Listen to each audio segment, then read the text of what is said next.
అయిపోయిన అరటి చెట్లు కట్ చేసేస్తాము. అరటి చెట్లన్నీ కట్ చేసేసి ఇదిగో ఇలా పీసుల కింద కట్ చేసేస్తాను. పచ్చిగా ఉండగానే పీసుల కింద కట్ చేసేసి ఇదిగో ఈ మామిడి మొక్కలకి కుదుళ్ళను వేసేసి మళ్ళీ మట్టి కప్పేస్తాను. మామిడి మొక్క అదే ఎరువు, ఏది వేస్ట్ పోనివ్వను. ఇదివరకు వేసినటువంటి అరటి పిరకలు కుళ్ళిపోగా తొక్కు మిగిలింది. ఇది కూడా మళ్ళీ దాంట్లో వేసేస్తాను, కప్పెట్టేస్తాను. కప్పెట్టేస్తే అదే ఎరువు కింద ఇది అవుతుంది, ఆర్గానిక్ అనమాట. ఇంకే ఎరువులు వేయని చెట్లు ఏ ఎరువులు వేయకుండా అలాగా పెరుగుతూ ఉంటాయి. ఏది కంపోస్ట్ ఎరువు ఏమి వేయను. కంపోస్టు ఎరువు అంటే మాగిన పశువుల ఎరువు, తర్వాత గొర్రెలు మేకల ఎరువు అదే వేస్తాను మొక్కలకి. ఇవి పసుపు మొక్కలు. ఈ చెట్టు ఏంటో మీరు చెప్పుకోండి, ఇది ఏ చెట్టు అని ఎవరైనా సరే కామెంట్స్లో పెట్టండి. ఈ చెట్టు ఏంటనేటువంటిది తర్వాత నేను చెప్తాను, ఈ చెట్టు ఏంటనేటువంటిది.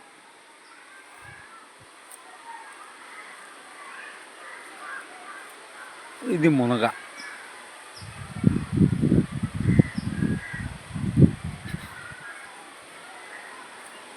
ఈ పచ్చిమిరపకాయల చెట్టు, పచ్చిమిర్చి అయిపోయింది, కాపు అయిపోయింది.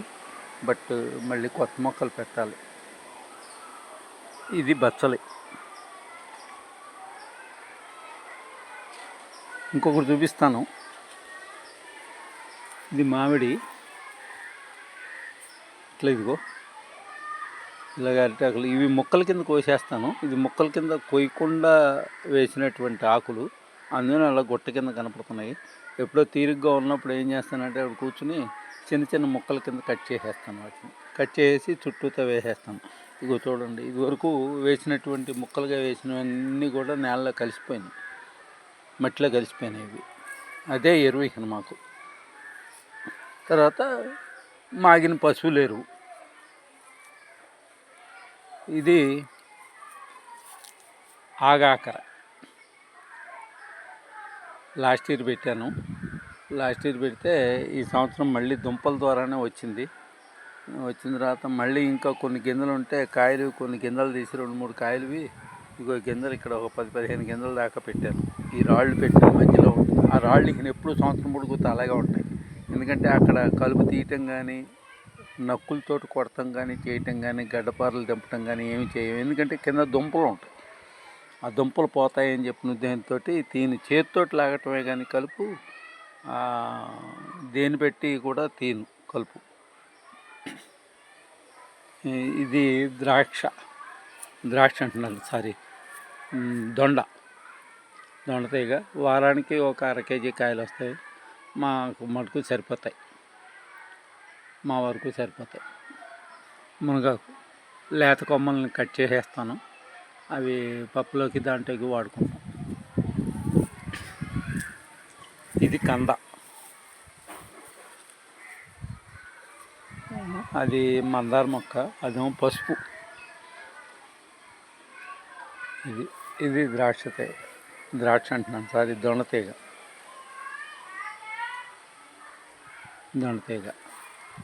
అది మామిడి. ఈ సంవత్సరం కాసింది, ఒక 50 కాయల దాకా వచ్చింది. కొన్ని పళ్ళు కింద వాడేసుకున్నాం. రసాలు, పెద్ద రసాలు చెట్టు అది, పెద్ద రసాలు. తర్వాత మీకు ఇంకోటి చూపిస్తాను నేను. ఇది బత్తల తీగ.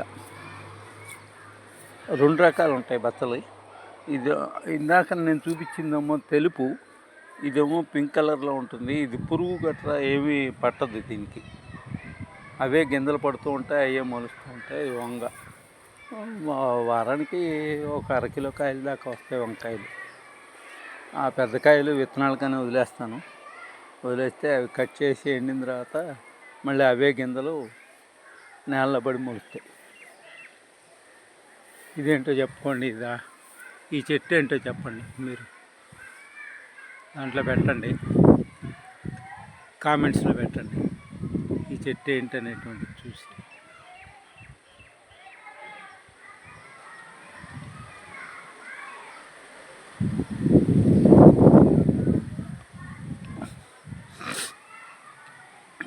ఇది మళ్ళీ ఇంకో వీడియోలో ఇంకా కొన్ని చూపిస్తాను. ఇది దోస. ఈ గడ్డి అంతా కూడా గేదెలకి కోసుకెళ్ళిపోతారు. ఇది దోసపాదు.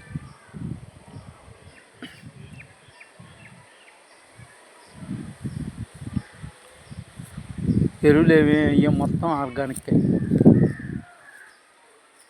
దొడ్లో ఉన్న ఆకులు అలాలు వచ్చిన ఆకుల్ని అలాలని ఏది బయట పారేయను. శుభ్రంగా అన్నింటినీ మళ్ళీ ఇదైపోయిన తర్వాత మొక్కలకే వేసేస్తాను.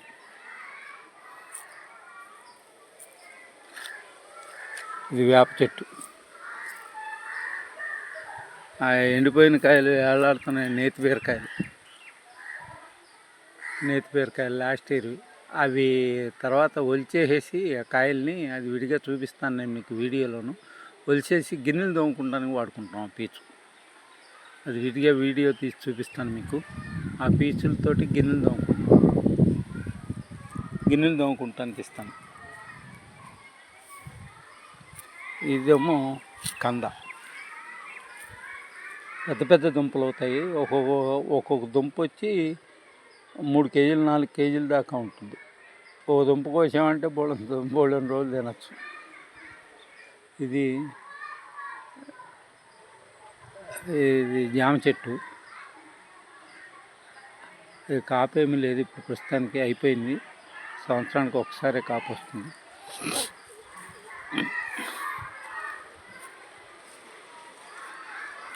కూర రేటు చూపించలేదు మీకు. కూర రేటు చూపిద్దాం అనుకున్నాను, మళ్ళీ వెనక్కి వచ్చాను, మర్చిపోయాను. ఇది కూర రేటు ఇది. అయితే ఈ చెట్లు హైట్ ఉంటున్నాయి. పొట్టి చెట్లకే ఇప్పుడు కాస్తున్నాయట. పొట్టి చెట్లు పెప్పించి పెడతాను. హైట్ ఉండటం వలన గాలి ఎక్కువగా ఉంటే ఇది ఇలా చేయాల్సి వస్తుంది. సపోర్ట్ ఇలా పెట్టాల్సి వస్తుంది.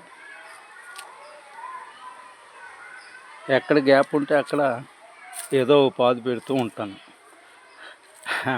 ఇక్కడ ఖాళీగా ఉంది చెట్టు నీడ. ఏమేమి బతుకుతాయి? ఇదిగో దోసపాదు పెట్టాను. ఈ కంద పిలక. కంద ఏంటంటే నీడ ఉన్నా కాడ బాగా ఎదుగుతుంది. కంద ఒకటి, దోసపాదులు ఒకటి నీడున్నా కానీ ఏమో అలా పాకేస్తూ ఉంటాయి. రోజు ఏవో దోసకాయలు వస్తూనే ఉంటాయి. అవి కోస్తాం, శుభ్రంగా కూరగా సరిపోతాయి. ఇది గడ్డి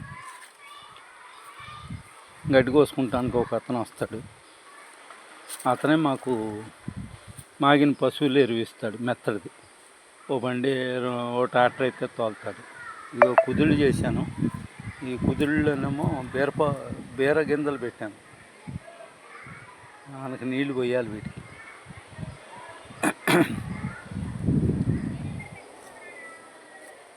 ఆ గుంటలు ఏంటనుకుంటున్నారు? అవి కందదుంపలు లాగినవి. కందదుంపను బయటికి తీసింది గుంటలు అవి. మళ్ళీ అక్కడే చిన్న చిన్న పిలకలు ఉండి వచ్చేసినాయి అనమాట. ఆ పిలకలన్నీ అక్కడ పారేస్తాను. మళ్ళీ పెద్ద దుంప మటుకు తీసుకుని.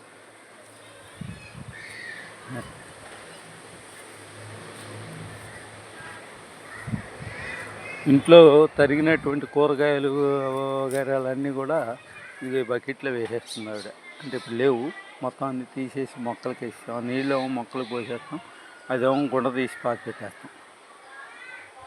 ఆ తుక్కంతా గుంట తీసి పాతి పెట్టేస్తాం. ఆ నీళ్ళేమో ఇచ్చేసేస్తాం.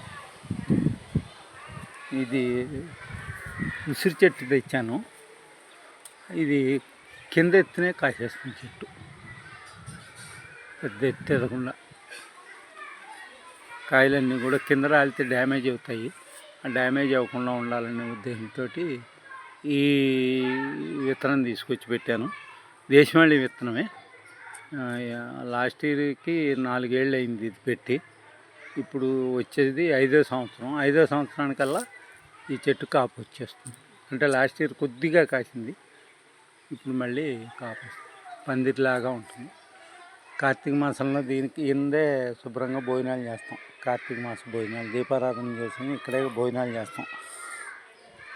ఇదేమో కాకర చెట్లు చాలా ఉన్నాయి. ఇవన్నీ కూడా తింటాం. ఇది పందిరి మామిడి. ఈ సంవత్సరానికి 2 కాపులు వస్తుంది. ఇది విపరీతమైన పులుపు, పండిపోయిన తర్వాత తీగ ఉండదు కాయ.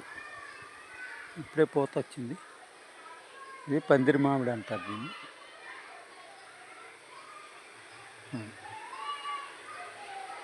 ఇదిగో ద్రాక్ష చెట్టుకి ఏదో పురుగేదో బట్టి తినేస్తుంది ఆకు. వేప నూనె అది తీసేట్టు పెట్టాను. ఆనకు వేప నూనె కొడతాను. వేప నూనె కొడితే అది కూడా పోతుంది. ద్రాక్ష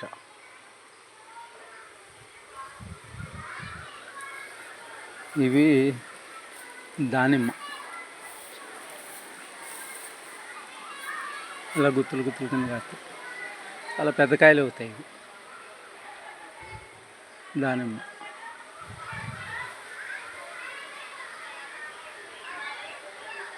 అది దేశవాళీ ఉసిరి చెట్టు. దేశవాళీ ఉసిరి.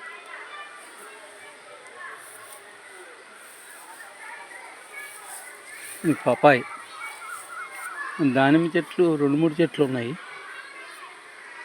మాకు సరిపడిగా వస్తాయి. ఎవరన్నా వచ్చినప్పుడు కూడా 4 కాయలు కోసి ఇవ్వటానికి బాగుంటుందని ఇచ్చేస్తాను.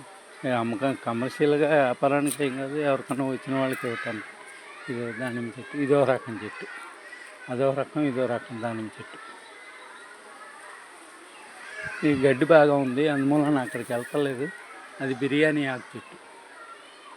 ఆకు బిర్యానీ ఆకు. ఇది కొబ్బరి చెట్టు. ఇది దానిమ్మ.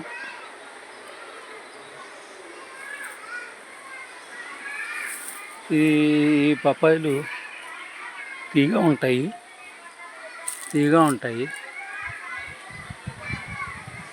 దేశవాళి పూర్వపు కాయలు అన్నమాట. కింద ఒక కాపు అయిపోయింది, పైన మళ్ళీ కాపులు వస్తున్నాయి. కాయలు కాసినప్పుడు ఇది ఓపెన్ చేస్తే ఈగలు ముసిరేస్తాయి. కాయలు ఓపెన్ చేయగానే అంత వెర్రి తీపి ఉంటుంది పపాయి. ఈ కోతులు వచ్చేసి పపాయి చెట్లని కట్ చేస్తాయి. కట్ చేసి ఆకులు తినేస్తాయి. ఇదిగో ఇట్లాగా అవుతాయి. అవే బతుకుతాయి, తింటాయిలే, మాట్లాడకుండా వదిలేస్తాను.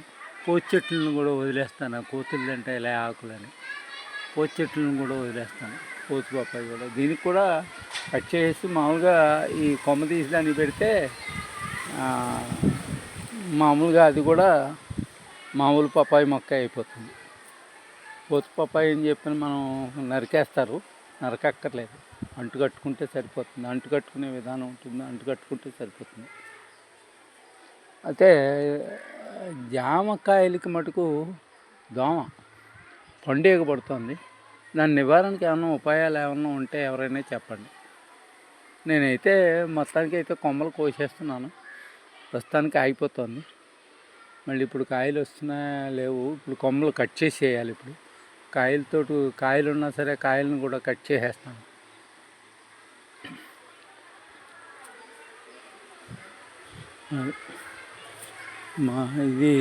ఇది కూడా ఏంటి ఆగాకర అంటే బోడకాకర అంటారు.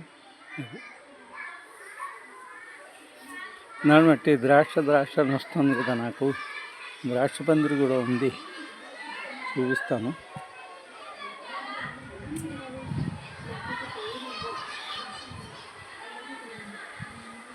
ఇది ద్రాక్ష పందిరి. లాస్ట్ ఇయర్ గుత్తి వచ్చింది. ఇప్పుడు మళ్ళీ ఓ గుత్తి ఉంది కాయలు. అయితే 2 కాయలు కనపడుతున్నాయి. మీకు వీడియోలు చూపించడానికి కుదరదు ఆ కాయల్ని. ఇది ద్రాక్ష పందిరి. పడిపోయేలాగా ఉంటే మళ్ళీ అలా అడ్డం పెట్టేసి మళ్ళీ ఇచ్చేసాను కర్రలు. కింద ఉంటే ఏమన్నా కనపడతాయి చూడండి. మీరు ఆరాగా చూస్తే కనపడతాయి 2 కాయలు వస్తాయి. ఇది దోసపాదు. ఇక దోసకాయలు ఉన్నాయి. 2 కాయలు ఉన్నాయి. 2-3 ఉన్నాయి కాయలు. వస్తాయి. పెన్ దిగుతుంది ఇప్పుడు.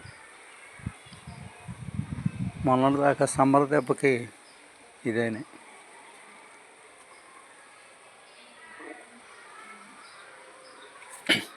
ఇది దేశవాళీ మొలగ, తక్కువ కాపు వస్తుంది, మా వరకు సరిపోతాయి, ఎక్కడికి వెళ్ళక్కర్లేకుండా. ఇది కింద ఎత్తునే కాస్తుంది కొబ్బరి మొక్క. అయితే ఒకసారి తెగులు వచ్చింది, దానికి చిన్న ఉప్పు మూట కట్టి మధ్యలో పెట్టాను, మూలో పెట్టాను. అయితే పురుగు అయితే చచ్చిపోయి మళ్ళీ ఇలా వచ్చింది. చూద్దాం, బాగానే వచ్చింది. దాన్ని కిందకు ఉరిగిపోయిందని కింద కర్రలు అడ్డం పెట్టాను, పైకి లేపి నిదానంగాను స్ట్రైట్గా వెళ్తుంది. నేను ఉరిగిపోయి వెళ్తుంది అని చెప్పి అలా పెట్టాను. ఇది సపోటా పళ్ళు వచ్చినాయి. ఒకటే కింద ఉంటుంది కాయల్లోని, ఒకటే కింద ఉంటుంది. ఇప్పుడు ఇది అయిపోయినాయి కాయలు, మళ్ళీ పోతా పింద రావాలి. అయిపోయినాయి, 4-5 కాయలు ఉన్నాయి. మామూలుగా మాదిరి ఉంటుంది, బాగా విపరీతమైన తీయగా ఉంటుంది కాయ మటుకు మంచిది, స్వీటు. ఇది మామిడి చెట్టు.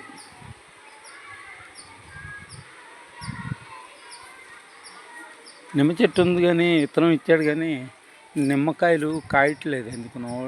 మా మధ్య కాసినాయి, 4-5 కాయలు కాసినాయి, కానీ మళ్ళీ పోతా పింద రావట్లేదు. ఎందుకు కారణం ఏంటో తెలీదు. ఎవరైనా తెలిసి ఉంటే మటుకు మాకు ఏం చేయాలో చెప్తే దాని ప్రకారంగా చేస్తాను. ఇవన్నీ అరటి పిలకలు, ఇవన్నీ కోసేస్తాను, మొక్కల కింద కోసేసి మొక్కలకి వేస్తాను. ఇదిగో రోజు పొద్దున ఇదే డ్యూటీ. ఒక్కొక్క మొక్క రోజు 5-6 గమనాలు కోసేసి ఆ మొక్కలకు మొదల్లోనూ ఆ దిమ్మ ఉంది కదా, ఆ దిమ్మకి దగ్గర మట్టి యువతలకు లాగుతాను. దిమ్మకి దగ్గర మట్టి యువతలకు లాగేసి ఆ గాడిలో చుట్టూతో పోసేసి మళ్ళీ మట్టి కప్పెట్టేస్తాను. ఎప్పుడు కూడా కుదురు ఇలా చేయాలి. అసలు మొక్క మొదట్లో అలా ఖాళీగా ఉండాలి, చుట్టూతో పళ్ళెం ఉండాలి. అంటే ఆకు ఎంత వెడల్పు ఉంటే అంత లెక్క పళ్ళెం ఉండాలి. చెట్టు కుదురు చేయటం అంటే అలా ఉండాలి. ఇది ఈ రకంగా ఉండాలి కుదురు. నీళ్లు పెడితే చెమ్ము నీళ్లు పోసినా సరే మొక్కలు సుడితిరిగా వెళ్ళే విధంగా ఉండాలి కుదురు అంటే, అది లెక్క. ఇది తర్వాత అలాగవుతుంది. నీళ్లు పెట్టేటప్పుడు ఆ ఎత్తు పల్లాలన్నీ సరి చేసేస్తాను. నీళ్లు పెట్టేటప్పుడు ఎత్తు పల్లాలన్నీ, అరే మరి ఇప్పుడు ఎత్తులు పల్లాలు ఉన్నాయి కదా, నీళ్ళు ఎలా వెళ్తాయని చెప్పంటారు. లేదు, నీళ్లు ఫుల్గా పెడతాను. పెట్టినప్పుడు ఏం చేస్తానంటే మొత్తం అంతా కూడా తిరిగి నీరు సమానంగా ఉండేలాగా, ఎక్కువగా ఉన్న చోట మట్టి తక్కువగా ఉన్న చోట లాగి అలా మొత్తం మొక్క అంతా సరి చేసేస్తాను. ఎప్పుడు నీళ్లు పెట్టినా చక్కగా మొత్తం అంతా పాకేస్తాను. Thank you.